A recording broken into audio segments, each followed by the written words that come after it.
Thank you for joining us today. In this extra credit session, we will be sharing the differences in leading and managing your PTA and how you can shift to being more of a leader if you are currently managing rather than leading your PTA's team of volunteers. There are key differences between a leader and a manager, as the co-founder, chairman, and CEO of Apple, Steve Jobs, knew when he said, "Management is about persuading people to do things they do not want to do, while leadership is about inspiring people to do things they never thought they could." Steve Jobs mastered the art of leading by being an example and empowering and inspiring his staff. He became a role model for his workforce by demonstrating characteristics he wished to see them display. Let's now talk more in depth about attributes of a leader and a manager. The biggest difference between leaders and managers is the way they motivate the people who work with them, and this sets the tone for most other aspects of what they do. This table of leader and manager differences is adapted from the website changingminds.org, in which 25 different characteristics of leaders and managers are portrayed. Today we will focus on 5 differences and share insights in how to be an effective leader within your PTA instead of just managing those around you. The 5 specific differences we will discuss today are: a leader shares the vision of the organization, while a manager chooses to focus on the objectives to accomplish. A leader encourages collaborative decision-making, while a manager makes the decisions. A leader inspires and teaches those around her, while a manager is more concerned with controlling the processes and outcomes. A leader actively listens to the others, while a manager dominates conversations. And finally, a leader chooses to give credit to others and takes the blame when things don't go well, while a manager wants all the credit and pushes the blame onto others. Let's now take a look at each of these characteristics in more detail.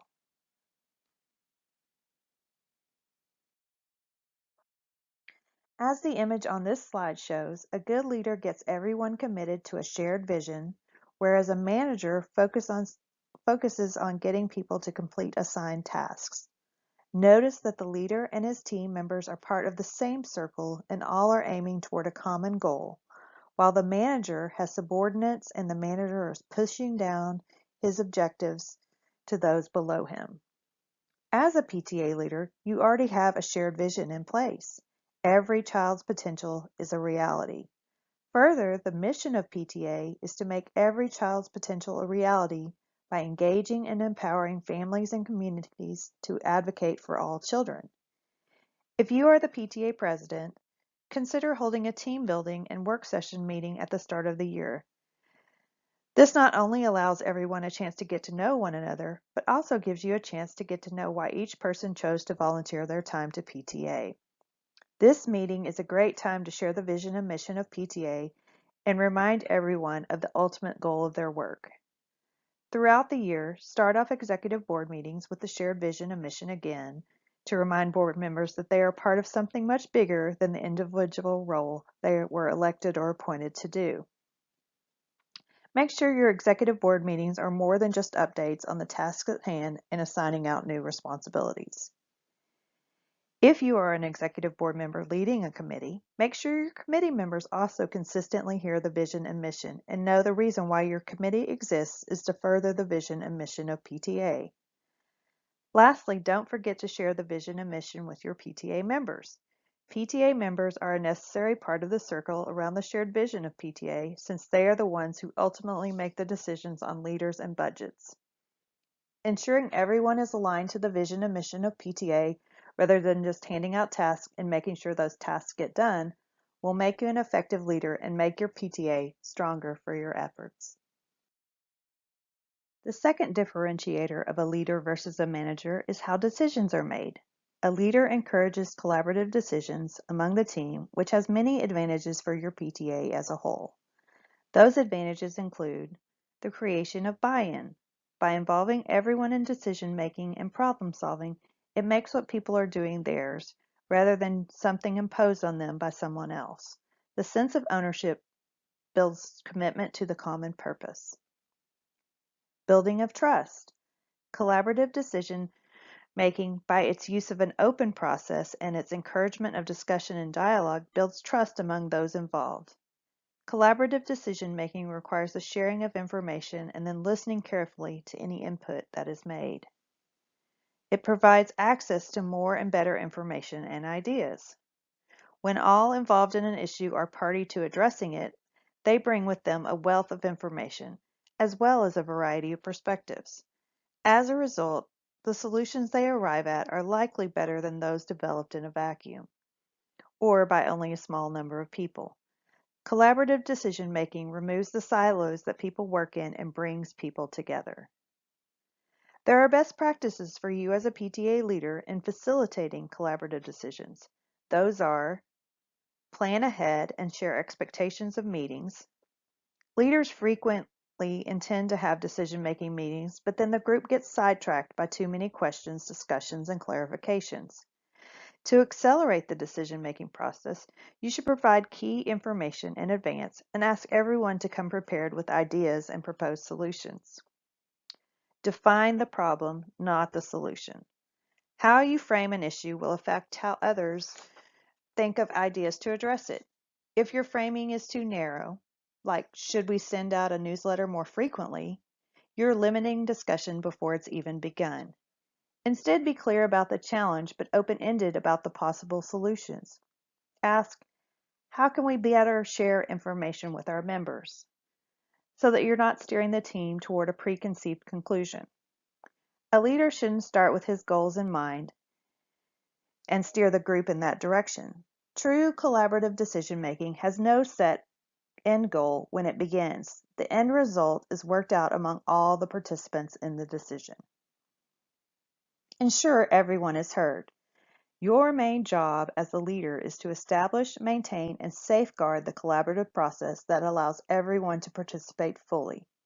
New and different ideas should be encouraged. Everyone should have an opportunity to share their ideas before decisions begin to be made. If participants are reluctant to share, you as the leader should ask for their input. You can also consider obtaining input ahead of time via email or a Google form. This allows everyone a chance to think through their ideas ahead of time and share them as they occur, rather than requiring spontaneous thinking. It also makes sure one or two people don't dominate the conversation in a live meeting with their ideas. This might not always be possible, but consider using this when time allows. Most people will feel better about and even more invested in a final decision if they have played an active role in the process leading up to it. The choice that is ultimately made may not be their first choice, but they will have contributed to its selection. Even those people who do not agree with the final decision will still be more likely to support it because they have been included in the decision-making process and appreciate the genuine investment made in obtaining their input.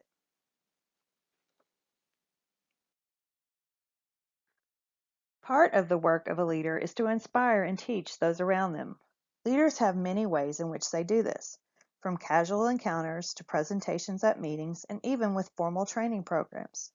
Inspiring and teaching does not come about just through sharing information or reciting facts listed on a PowerPoint slide, though.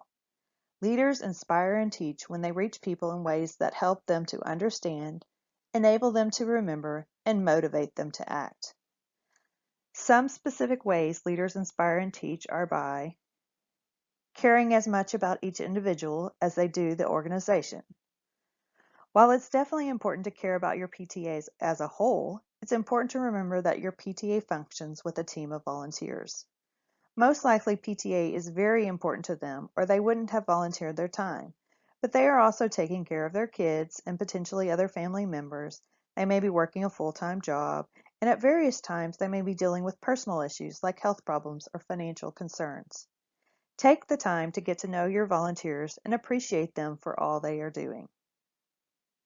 Being a good role model. Another way to inspire those on your team is by being a good role model.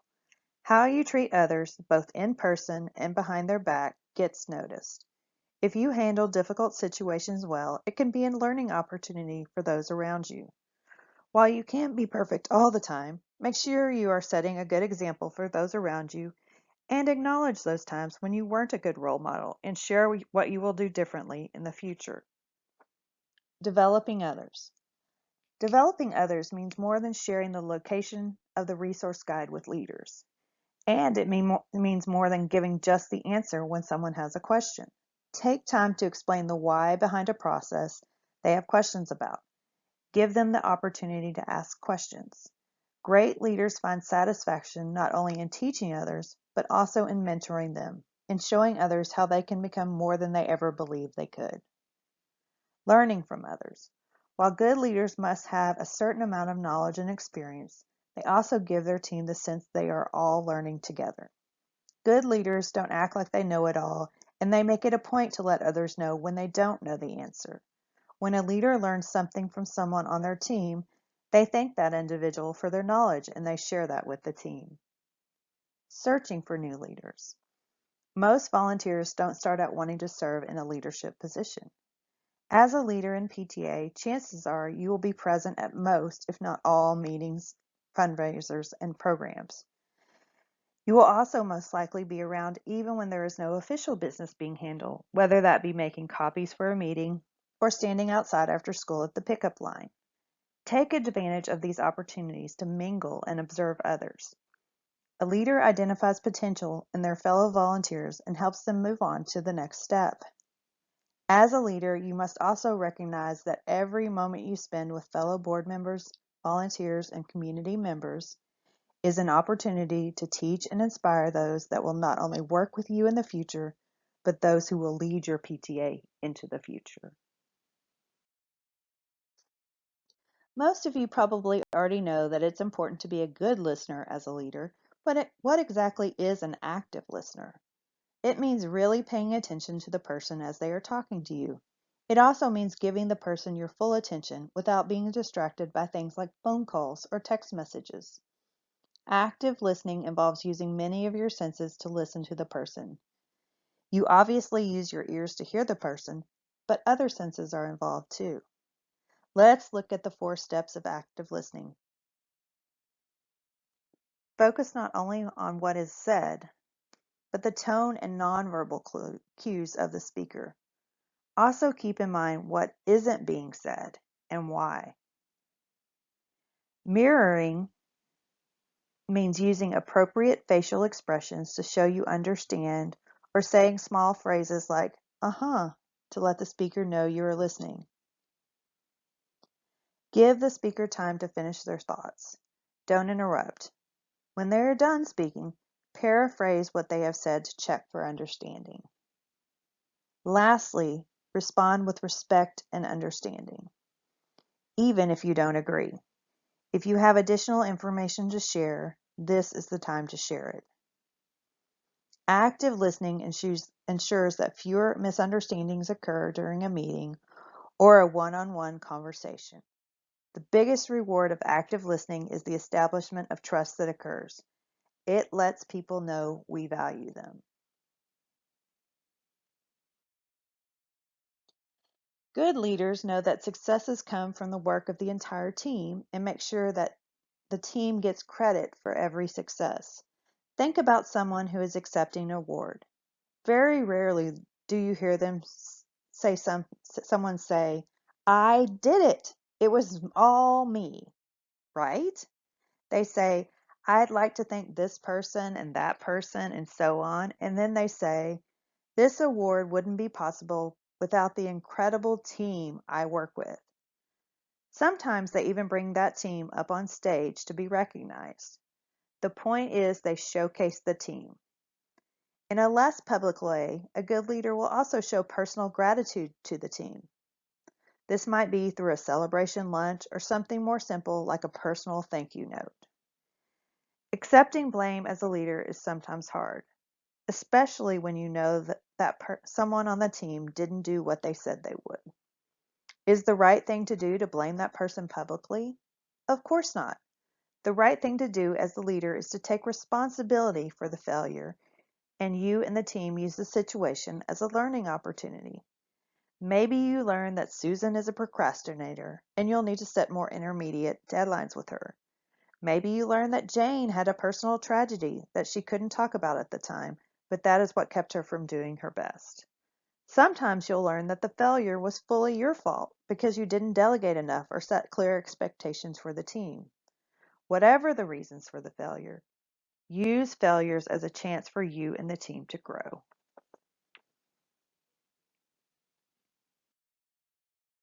Let's review the 5 attributes of leaders versus managers we talked about today. A leader shares the vision with the team rather than just focusing on the objectives to get accomplished. Leaders encourage collaborative decision-making rather than making all the decisions themselves. A leader inspires and teaches those around them and learns from others. A good leader actively listens during conversations, both by not speaking too much and by showing they are listening through their body language. Finally, a leader gives credit to the team and will accept blame when things go wrong rather than blaming others. Take a moment to reflect on your leadership style the past few months. Were you more of a leader or a manager? Choose an attribute we talked about today and commit to working on that over the next few months.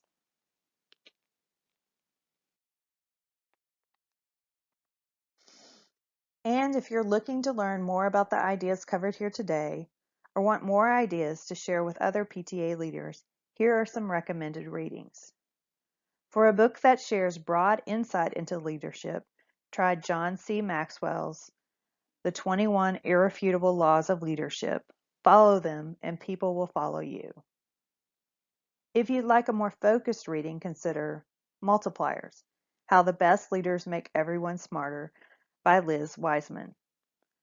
For Wiseman, leaders can be broadly classified as either multipliers or diminishers. A multiplier creates an environment where each team member is challenged, stretched, passionately engaged, and emerges not only more intelligent for having worked with the multiplier, but exhilarated at having achieved great things.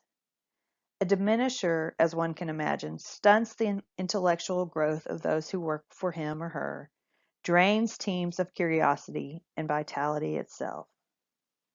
Start with Why? How Great Leaders Inspire Everyone to Take Action by Simon Sinek.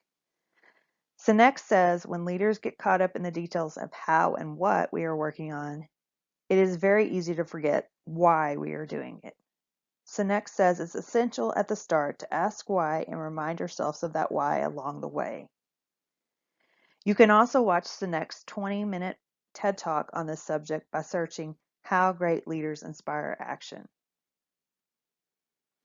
Also, check out TED Talks playlist of How to Be a Great Leader with 12 inspiring talks about leadership.